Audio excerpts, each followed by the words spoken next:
Into the world of our dreams. So I'd kind of done that by the time I was 18. Kind of like big Nintendo games you played, and I did the soundtracks behind them. And so I just wanted to do something different. And so I thought, you know what? Music is just constant in my life. Like, why don't I become a musician? I remember going to my dad and saying, you know, Dad, I'm going to drop out on my A-levels and I've got this new thing I want to do. And he looked at me and said, what are you going to do, son? And I said, I want to be a musician. And you know, I come from a traditional Nigerian family, and such ideas are, you know, it's kind of like. But he was cool. That's the thing about it. I remember he said to me, you sure you know what you're doing? I thought, yeah, Dad, I figured it out. And I was always that man with a plan. I mean, I was always. So I worked out I was going to have a studio in my bedroom. This is before times of Cubase and stuff like that. And I started making music. And Roslyn, well, he played a tune, and then I can explain what happened. Roslyn was the first tune that came from that, the first album.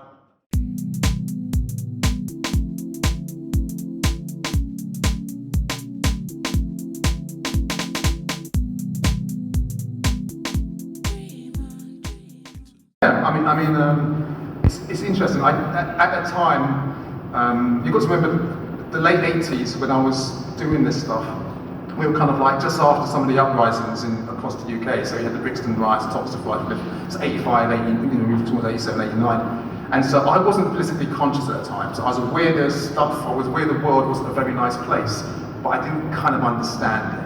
And so what was happening when we was doing PAs, I'd get stops and search constantly. I mean, every time we'd drive up to Manchester to do a gig, and they would stop us, and I'd be saying like, we live over there, we need to get to this PA and stuff like to do a gig. And it was just frustrating, but I didn't quite understand what was going on then. But what happened was that when that label did that to me, and that was a passion of mine, being in the music industry, I realised that actually we're going to have to do this ourselves. We're going to have to find a different way to fight through. I needed like a vehicle.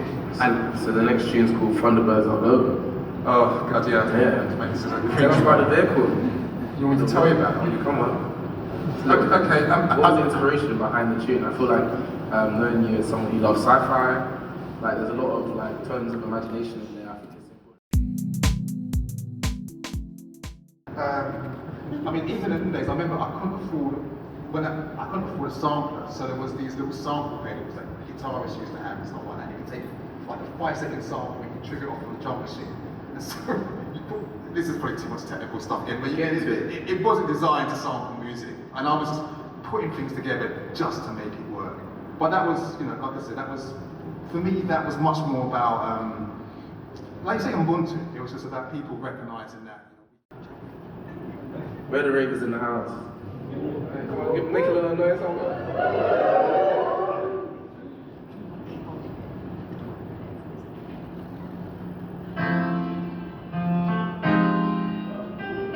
A change will come.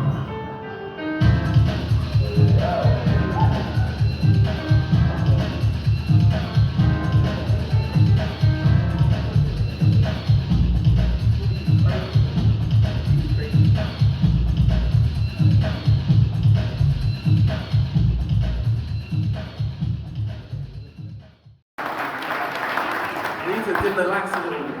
30 minutes down. Alright. Okay, we'll move fast. Do you have any favorites or like right. That's the traumatizing. I think the last two are really good. I think in the way that they also mirror what change does. In this like connection to the US, right? Like all of these machines, these drum machines are new. It's the advent of just crazy technology. Sampling is new, right? And so like, there's just a bunch of new sounds. At this point, you were like inspired by like Larry Heard, right? Mr. Fingers, 808 State. Yeah. Is anyone familiar? Yeah. To be free as an artist. So I didn't just like soul. I like jazz. I like house. I like garage. And house at the time was a big thing for me as well. So like you said, Larry Heard, Fingers Inc. Was kind of like part of my DNA. I mean, this is slightly before PJ and Smiley and Sharp Dance and stuff. And so I created this other label called Intrigue, and Intrigue enabled me to do house music, and I liked house music, and like it was really odd. So I could be in Germany, kind of like, you know, people dancing to the like songs, singing all the songs and stuff like that. But, you know, you put on like a house tune, they wouldn't connect the two. And so I kind of lived this parallel world where I was on one label it was very soul heavy, and which is why I had all these pseudonyms. So all the soul stuff that I did was there, and everyone, the Thomas stuff, but all the house stuff came out on this label, Intrigue. And so it was actually called Nemesis, because it was like my other side of me, which is where I was a bit more experimental, was a bit more creative, and it's just much more dance oriented, more fun.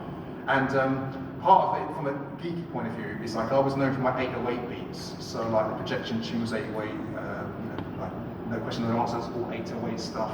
And so I bought a drum called a TR-909, and the 909 is like a real classic house machine. So I would use that for like to kind of differentiate the sounds that I'm making.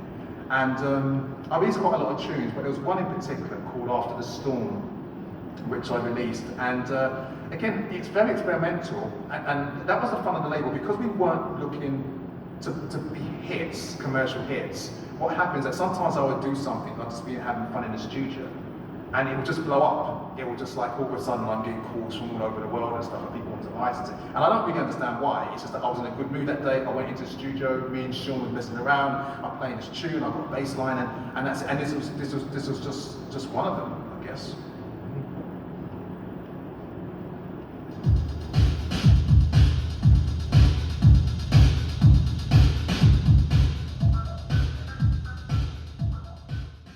Because we're all about dancing in a new space, right? Yeah, I suppose so. Why did you do that?